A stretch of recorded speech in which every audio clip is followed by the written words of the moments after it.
भूतिया कब्रिस्तान। कब्रिस्तान। हर रिलीजन में डेथ के बाद शरीर को विदा करने के अलग अलग तरीके होते हैं।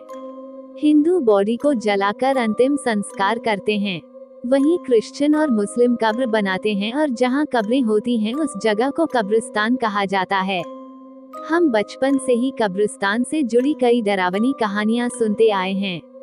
ऐसा माना जाता है कि आत्माएं शरीर तो छोड़ देती हैं पर कभी कभी इस दुनिया को नहीं छोड़ती और अक्सर अपने शरीर के पास ही रहने लग जाती हैं। ये कहानी 16 साल के इकबाल की है। इकबाल अपने अब्बू के साथ रहता था। इकबाल के अब्बू एक बीमारी होने के कारण चल फिर नहीं पाते थे, इसलिए छोटी उम्र में ही इकबाल घर संभालने लगा था। इकबाल सड़क पर जूते पॉलिश करके अपना और अपने अब्बू का पेट पालता था।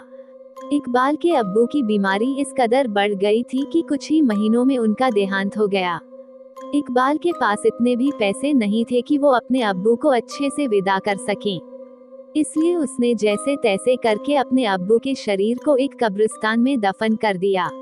इकबाल ने ये सब भी अकेले ही किया, इसलिए सुबह से शाम हो गई और शाम कब रात में बदल गई उसे पता ही नहीं चला।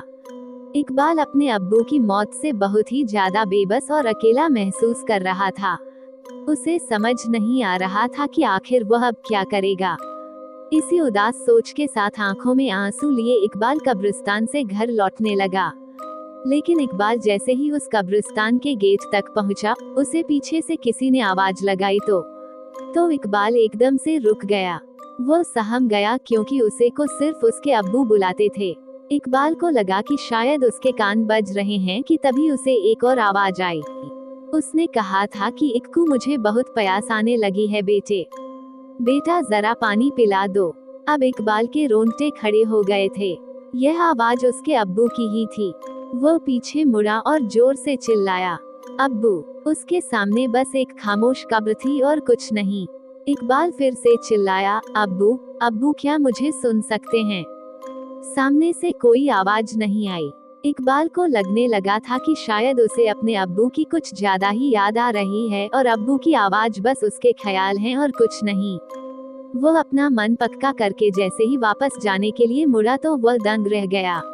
कब्रिस्तान से बाहर जाने वाला लोहे का गेट जो अभी चंद लम्हे पहले तक खुला हुआ था, वह अचानक बंद हो गया।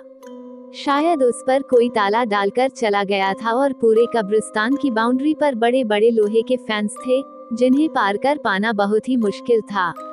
उस कब्रिस्तान से बाहर निकलने का एक दूसरा गेट भी था, पर वह एक दूसरे कोने में था। उस गेट तक पहुंचने का मतलब था इकबाल को पूरे कब्रिस्तान के बीच से होकर गुजरना पड़ता। लेकिन इकबाल के पास और कोई ऑप्शन भी नहीं था, तो वह दूसरे गेट की ओर जाने लगा। देर रात हो चुकी थी। उस कब्रिस्तान में तेज हवा और एक बेजान खामोशी के अलावा और कुछ भी नहीं था। अंधेरे में तो कब्रिस्तान और भी डरावना लग रहा था। इकबाल हल्का सा घबराया हुआ जल्दी से जल्दी बस वहां से बाहर निकलना चाहता था। लेकिन कुछ ही दूर चलते हुए इकबाल को कुछ ऐसा दिखा जो उसे बहुत अजीब लग रहा था। उसने देखा कि कब्र के किनारे एक आदमी अपने घुटनों में सर दिए बैठा हुआ है। वह सुनसान कब्रिस्तान के बीचों बीच आखिर क्या कर रहा था? ये सवाल इकबाल का पीछा नहीं छोड़ रहा था। इकबाल ने उस आदमी को आवाज दी और उस आदमी ने कोई जवाब नहीं दिया। इकबाल धीरे धीरे उस आदमी के करीब गया। उसके नजदीक जाकर इकबाल ने जैसे ही उस आदमी की पीठ पर अपना हाथ रखा, उस आदमी ने अपना सर उठाया और देखते ही देखते उसकी गर्दन उल्टी हो गई। उस आदमी का चेहरा बेहद भयानक था और वह अपनी लाल आंखों से गुस्से में इकबाल को देखने लगा। इकबाल उस आदमी को देखते ही जोर से चीखा और उस जगह से भागा। वह बिना कुछ सोचे समझे बस भागता रहा और कुछ दूर जाकर एक पेड़ से सटकर बैठ गया। इकबाल ने देखा था उससे उसकी रूह कांप गई थी। उस आदमी का भयानक चेहरा इकबाल भूल ही नहीं पा रहा था। इकबाल में अब इतनी भी हिम्मत नहीं थी कि वो उठकर एक कदम भी और चल पाए, इसलिए वो उसी पेड़ से चिपक कर बैठ गया और सुबह का इंतजार करने लगा। तभी कुछ ही पलों में वहां कोहरा फैलने लगा। कोहरा देखते ही देखते इतना गहरा हो गया कि इकबाल को अब कुछ भी दिखाई नहीं दे रहा था। तभी उस कोहरा में इकबाल को एक औरत की परछाई दिखी, जो तेजी से उसके सामने से निकली। इससे पहले इकबाल कुछ समझ पाता उसे उस कोहरे में एक बच्चा भागता हुआ दिखा। उस बच्चे के पीछे एक औरत भी भाग रही थी। वो बच्चा तो कोहरे में कहीं गायब हो गया, पर वो औरत इकबाल के पास आकर रुक गई। इकबाल की धड़कनें तेज होने लगी थी। आखिर वो औरत ठीक उसके ही सामने क्यों रुकी थी? तभी उस औरत के सामने से कोहरा हटा और इकबाल को उस औरत का चेहरा दिखा। ऐसा लग रहा था कि जैसे वो औरत सालों से किसी कब्र में दफन हो और अभी अभी उस कब्र से उठकर वह इकबाल के सामने आ गई हो।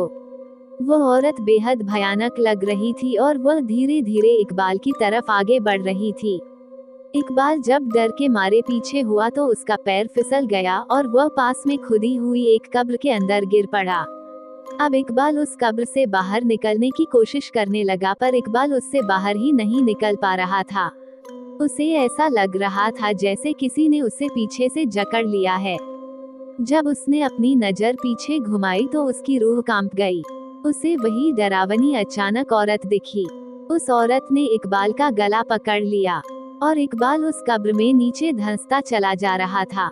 धीरे धीरे इकबाल की आंखें भी बंद होने लगी थीं कि तभी अचानक से एक हवा का झोंका आया और इकबाल को ऐसा लगा जैसे किसी ने उसका हाथ पकड़कर उसे ऊपर उठाया हो। इकबाल उस सहारे से ऊपर तो आ गया, लेकिन दूर दूर तक वहाँ कोई भी नहीं था। इकबाल उस कब्र से बाहर निकलते ही फौरन कब्रिस्तान के गेट की तरफ दौड़ा और वहाँ से बाहर निकल गया। बाहर निकलकर इकबाल की आंखों में आंसू आ गए, क्योंकि उसे समझ आ गया था कि जो सहारा उसे अपने हाथों पर महसूस हुआ था वो और कोई नहीं बल्कि उसके अब्बू ही थे। उसके अपनों ने ही शायद उसकी जान बचाई थी। उस रात के बाद इकबाल को समझ आ गया कि अगर आपसे प्यार करने वाले लोग किसी वजह से आपसे दूर भी हो जाएं, तब भी वो हमेशा आपका ख्याल रखते हैं। यदि ये कहानी आपको पसंद आई हो तो अपने दोस्तों और अन्य लोगों के साथ शेयर जरूर करिएगा।